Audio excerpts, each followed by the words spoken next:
Waswahili wanasema yani utamu wa dafu maji unywe umo umo. Mimi nilikuwa nataka nizungumzie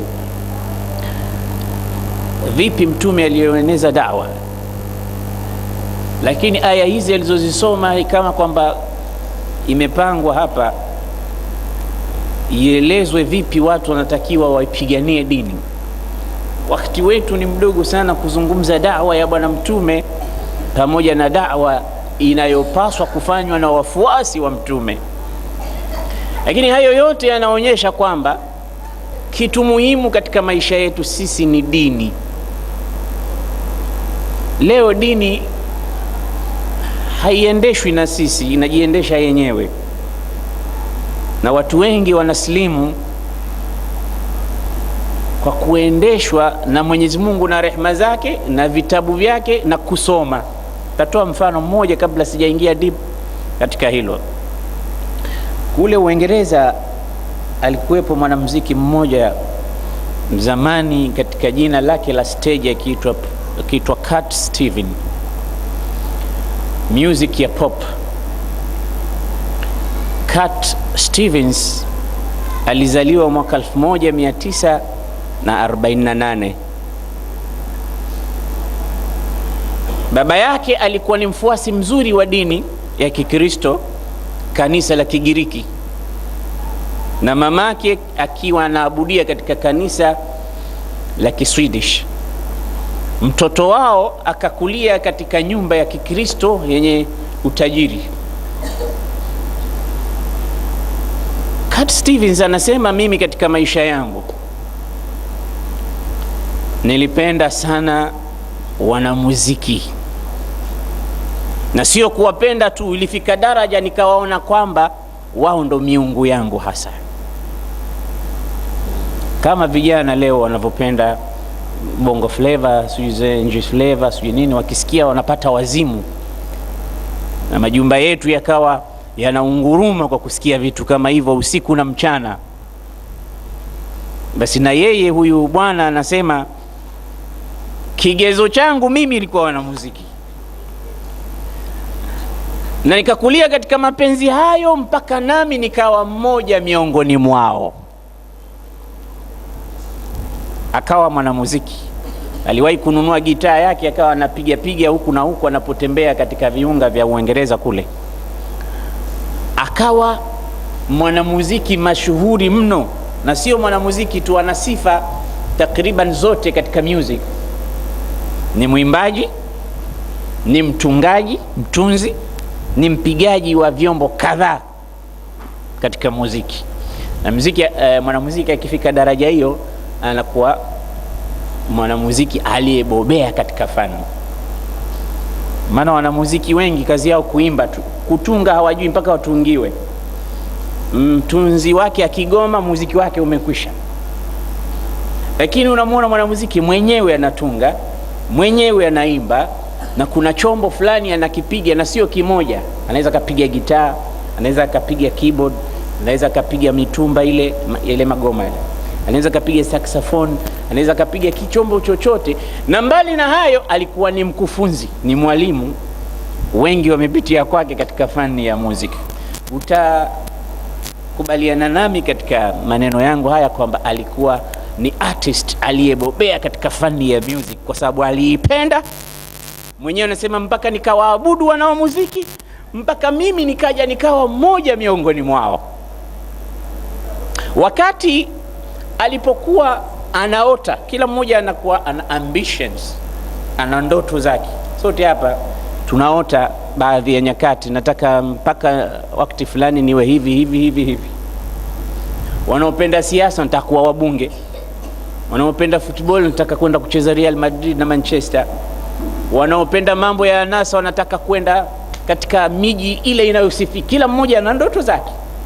Anayetaka kuwa imamu wa msikiti kama yupo, anajiandaa kwenda kusoma vipi atasalisha, wa halumma jarra. Cat Stevens alijiandaa kuja kuwa mwanamuziki, na baada ya muda akawa mwanamuziki mkali sana. Ikafika show yake moja usiku, wakati huo anaingiza $150,000 kwa usiku mmoja. Tasawar ni utajiri wa kiasi gani alikuwa anaupata kama atafanya show kwa wiki moja mfululizo. Na mwanamuziki anaweza leo naimba pale, kesho anaimba kule, kesho anaimba pale, anajikusanyia mamilioni ya pesa. Anasema niliendelea hivyo mpaka nikawa mimi pesa kwangu sio tatizo, tatizo ni kuzitumia tu zile pesa. Kisha nikatamani niwe na kila kitu katika maisha yangu kama umashuhuri. Hakuna kitu ninachokihitajia niwe nimekipata. Na kwa hakika baada ya muda mchache akasema nikapata mali, umashuhuri. Yani alikuwa mashuhuri kweli kweli, mpaka Prince Charlie wa kule Uingereza anasema mimi nilikuwa mmoja katika mashabiki wake wakubwa wa kusikiliza music ya pop anayoimba Cat Stevens. Lakini anasema ilikuwa kila nikiendelea kupata umashuhuri na kupata hela na fedha, ilikuwa nahisi bado kuna kitu kimenipungukia katika maisha yangu. Kwa sababu watu wengi ufikiria mimi nikija nikipata flat 2 tu za ghorofa mimi nimeukata. Mimi kazi yangu kwenda msikitini kusali na kurudi kulala. Akija akipata 2 anahitaji 10. Akija akipata 10 anahitaji 20, na ndio mwanzo anaanza kudhulumu watu wengine. Hata akipata hatosheki, kama hadithi ya Mtume inavyosema, lau kana libni adama wadi yani min adh-dhahab labtagha lahuma thalitha. Mwanadamu angekuwa na majangwa mawili yote yamejaa dhahabu, angelitaka na la tatu. Asemi ananitosha. Waulizeni matajiri wakubwa, je, wamefika mahali wakasema basi mimi kufanya biashara, kutafuta hela, kila kukicha wanafungua kampuni na biashara nyingine? Hawachoki. Ndio binadamu wali. Sasa akasema mimi nitaka niupate umaarufu, akaupata. Nataka hela, amezipata. Wanapiga sasa ihsaiyat za kuuza nakala zake. Inasemekana kwamba kutoka mwaka alioanza music mpaka kufika mwaka wa 60 alikuwa ameshauza nakala zaidi ya milioni 60. Milioni 60 ameuza. Na katika mwaka 2007 ilipigwa hesabu kuonekana kitu gani kinaingia katika kuuza music yake. Kaonekana kwamba kwa mwaka alikuwa akiingiza dola milioni 250, milioni 2.5 kwa mwaka inaingiza hiyo music yake. Huyu ni mtu maarufu sana. Nyie vijana mnapenda kufuatilia habari katika mitandao, lakini unfortunately mitandao ile michafu ndio imo katika simu zenu. Education hakuna. Kama tutapiga search hapa kwa muda mchache simu za vijana waliokuwa nazo hapa, tutaapizwa sote hapa msikitini. Wana simu 2 ndani kuna majambo maovu machafu kweli kweli. Education hakuna kufuatilia habari zinazompa faida, la duniahu wala dina. Sio mambo ya dini wala dunia, mambo ya anasa ya kishenzi ambayo kwamba hayana faida katika maisha yake ya dunia wala ya akhira. Cat Stevens anasema katika umashuhuri huo nilioupata na hela nilioipata, nikafikia mahali nikasema mimi nitaishi milele. Hii ndio inaitwa ghurur. Hakuna tena kufa. Ghurur ni maradhi mabaya wanayapata sana viongozi, matajiri, watu waliokuwa na umaarufu, influence katika dunia, hupata kitu kinaitwa ghurur. Kiongozi tu akijiona amepata satwa la nguvu, unaweza kumsikia anasema maneno ya kukufuru mbele za watu. Ghururi. Tajiri ana mahela mengi, unaweza kumsikia anasema maneno ya kukufuru mbele za watu. Ghurur. Na hii ndio inayowaingiza watu mahala pabaya mara nyingi mno. Akasema nikahisi kama nitaishi milele. Siku moja akapata maradhi, akaugua TB, maradhi ya kifua kikuu. Akalazwa hospitali kwa muda mrefu sana. Katika kulazwa kwake pale akapata kituo cha kuweza kufikiria. Maana miongoni mwa ibada kubwa ya Muislamu ni ile kufikiria. Watu wengi hawafahamu kwamba kufikiri ni moja kati ya ibada moja kubwa sana ambayo wengi wamenyimwa. Allah anasema inna fi khalqi samawati wal ard wa ikhtilafi al-layli wan nahari la ayatin li ulil albab. alladhina yadhkuruna Allaha qiyaman wa qu'udan wa ala junubihim wa yatafakkaruna fi khalqi as-samawati wal ard rabbana ma khalaqta hadha batilan subhanaka faqina adhaban nar.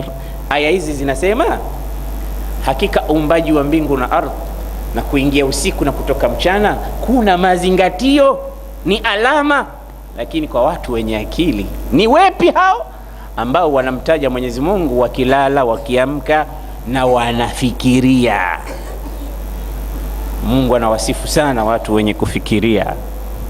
Wanafikiria nini? Wayatafakkaruna fi khalqi samawati wal ard, wanafikiria juu ya uumbaji wa mbingu na ardhi. Kisha wanamwambia rabbana ma khalaqta hadha batilan, Mola wetu hujaumba hivi vitu bure bure, sisi tuna malengo tuliloletewa hapa duniani. Unafikiria, kaa siku nyingine pembeni, waza tu wewe, fikiria. Ukishafikiria unapata takhtit, unapata roadmap ya kufikia katika malengo na mambo mazuri. Alipokuwa mgonjwa pale akawa anafikiria kweli, ma qimatul haya, maisha yana thamani gani kama mtu mwenye mali kama mimi anaweza akafika mahali mali yake isimsaidie?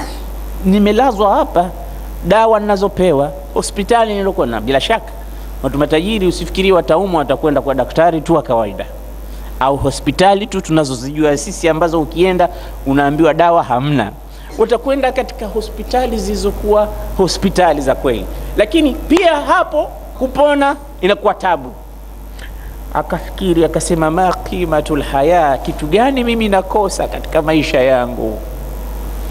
Siku miongoni mwa siku akapata tena nafasi, akapona, akarudi kwa nguvu sana katika music. Anasema nikaendelea na mambo yangu mpaka nilipofika siku moja katika beach moja kule California, Marekani.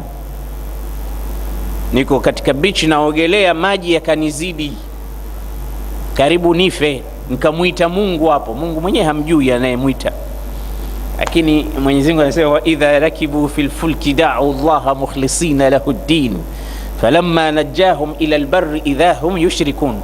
Watu wanapokuwa katika jahazi likipigwa na mawimbi makali, aliyemjua Mungu asiyemjua wote wanamjua wakati ule. Utasikia subhanallah, la ilaha illa Allah, astaghfirullah, shahada zinapigwa mfululizo, na dua nyingine unaweza kuzisikia wewe imamu wa msikiti huzijui ukimtizama alopiga. Basi ni kwa sababu tu watu wamefika wanataka kufa, lakini wakiokoka anasema wanarudi kama zamani. Cat Stevens wakati anaogelea ameshindwa na maji yale, akawa anakaribia kufa. Kafika mahali akatoa kiapo, akamwambia Mola wangu, Mungu wangu, ukiniokoa hapa leo nitafanya kazi kwa ajili yako. Anaweka ahadi kwa Mungu hapo, ukiniokoa hapa leo nitafanya kazi kwa ajili yako, nitakutumikia. Mungu akamuokoa. Anasema kuanzia wakati ule akawa anatafuta ukweli juu ya maisha na dini na uokovu wa hakika. Hajatosheka na ule Ukristo wao, hakutosheka na kule nyumbani namna watu wanavyoabudia dini. Akajua lazima kuna dini ya haki iliyotangazwa. Malengo na maswali mengi yalikuwa katika kichwa chake, yalikuwa hayana majibu.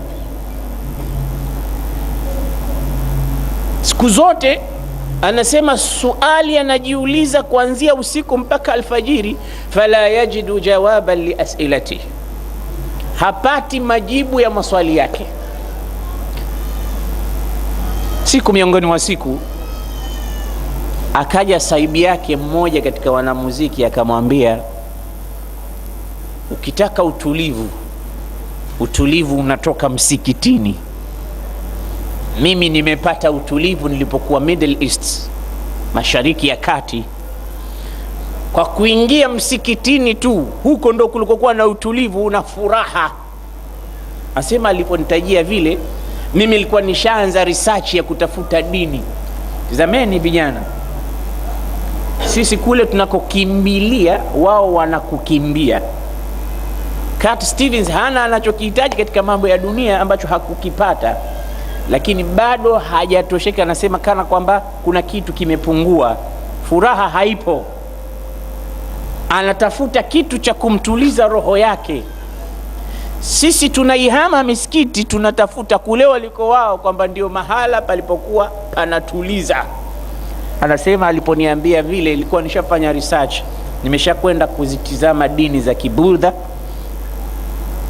Kila nikifikiria namna wanavyoabudu na masanamu, hayaingia kilini mambo wanayoyafanya, haiendi sambamba na mtu mwenye akili, huwa anauliza. Na ndio maana dini yetu imeambiwa isalu fasalu ahla dhikri in kuntum la ta'lamun. Hata kama baba yako anakuambia jambo, muulize maswali ili upate kufahamu vizuri.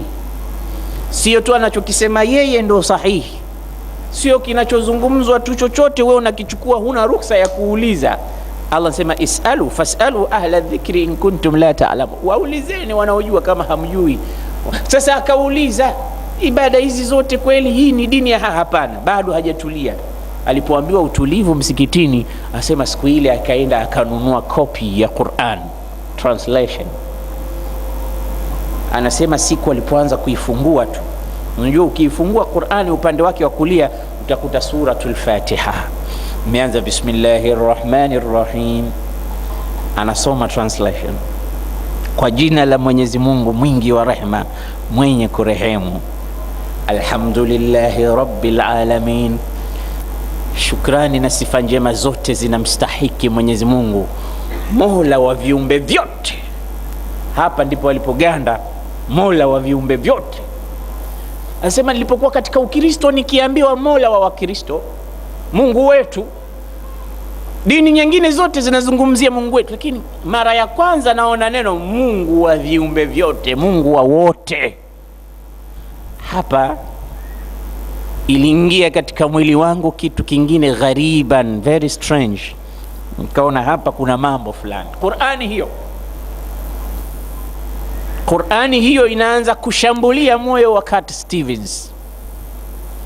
Ikafika mahali anasema ninasoma sana Qur'ani, nikaiona inaamrisha mambo mengi, lakini sana aqimus salat, aqimus salat, aqimus salat, simamisheni sala.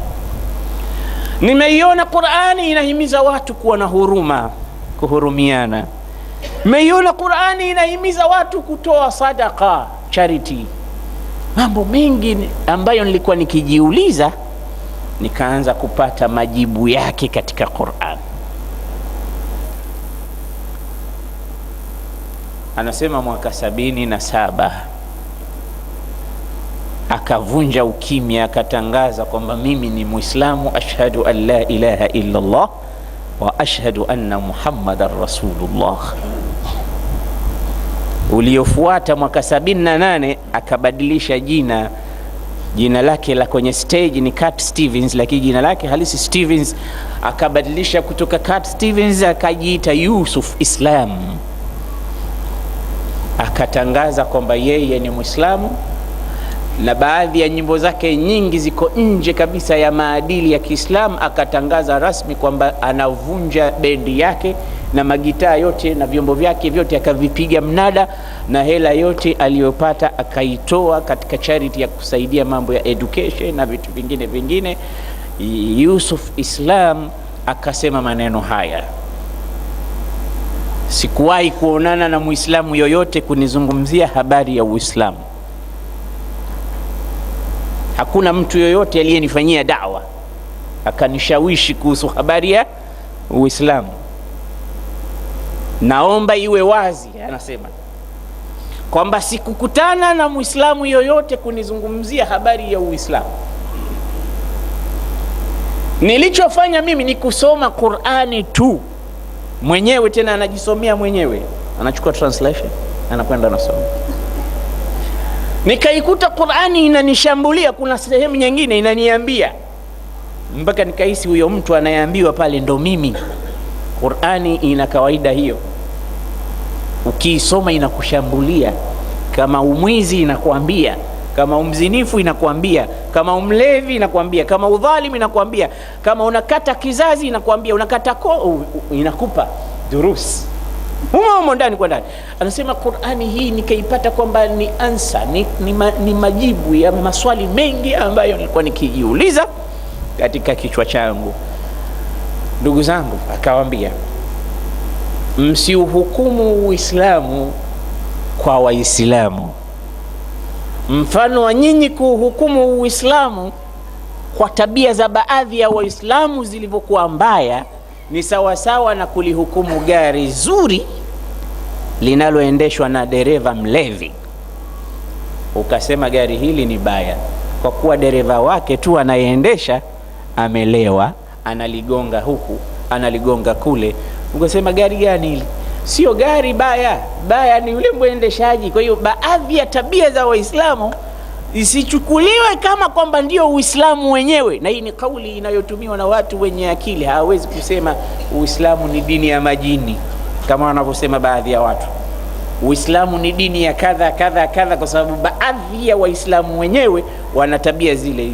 Wao ni kitu kingine na dini ni kitu kingine. Uislamu ndio uliofanya wenyewe kwa wenyewe, unajitangaza. Da'wa inafanywa na kitabu chenyewe cha Qur'an. Da'wa inafanywa na hadithi zenyewe za Mtume. Dini inapiganiwa kwa kunyanyuliwa na historia ya Mtume mwenyewe.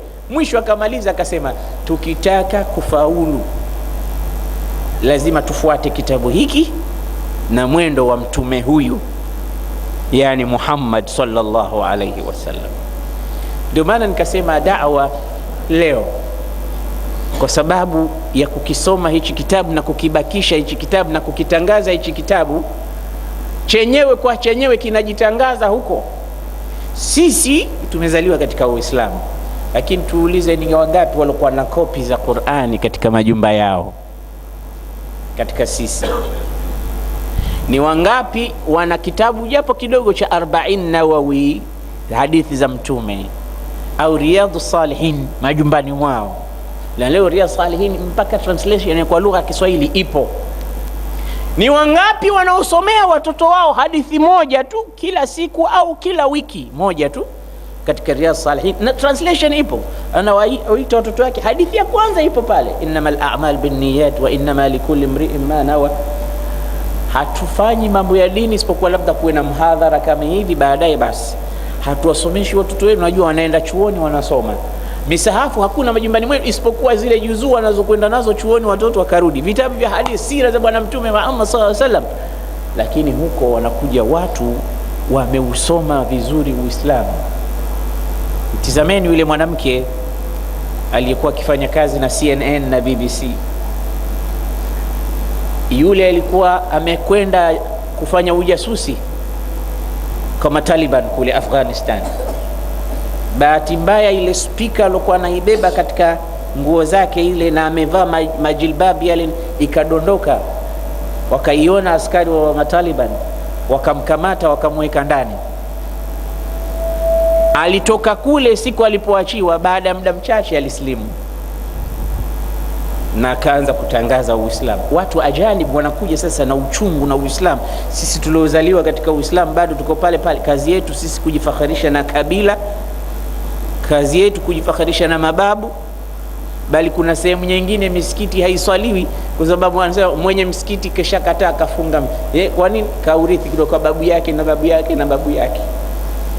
Itakuja kufika wakati watu hapa kila kitu kinakwenda kibinafsi binafsi. Dini hatuipigani. Yule mwanamke anasema, anawauliza wazungu Waingereza, mnapata homa mnapomwona mwanamke wa Kiislamu amevaa hijab au niqab? Mnalipigia kelele suala hili? Kwa nini hamzungumzii wanaume wanaovaa skirt? Hapa Scotland kuna wanaume wazima wanavaa skirt refu, wakisema eti ni katika utamaduni wao. Ushawasikia wazungu wakilalamika au wakipiga kelele? Wanapiga kelele kwa sababu Waislamu wanavaa hijab. Imekuwa issue Ufaransa, Ulaya kote huko, hijab. Wanaume wanavaa skirt Scotland, Scottish wote unaona wengi wanavaa skirt. alafu wanaweka alama za maziwa katika vifua vyao. Sasa hawa mbona hawapigiwi kelele? Yote hii anazungumza mwanamke aliyekuwa kafiri, ameujua Uislamu. Sasa hivi muda miaka michache iliyopita akifanya kazi katika kituo cha television cha Press, anavaa hijab, anasoma Qur'an, ameacha ulevi, ameacha muziki, ameacha mambo yasiyofaa. Wao wanayakimbia, huku vijana wetu ndo wanayaota, wanataka kuwa wao. Dini wanaiacha, kitu cha thamani kikubwa ambacho tumeambiwa tupiganie nacho tunakiacha. Cat Stevens ametuonyesha mfano, na sio yeye tu. Kama nitawazungumza hapa, wengi Waislamu wapya wanafika zaidi ya 15 ambao ninawafahamu wana kisa kizuri kitamu kuliko cha Cat Stevens ambaye ameitwa Yusuf Islam baada ya hapo.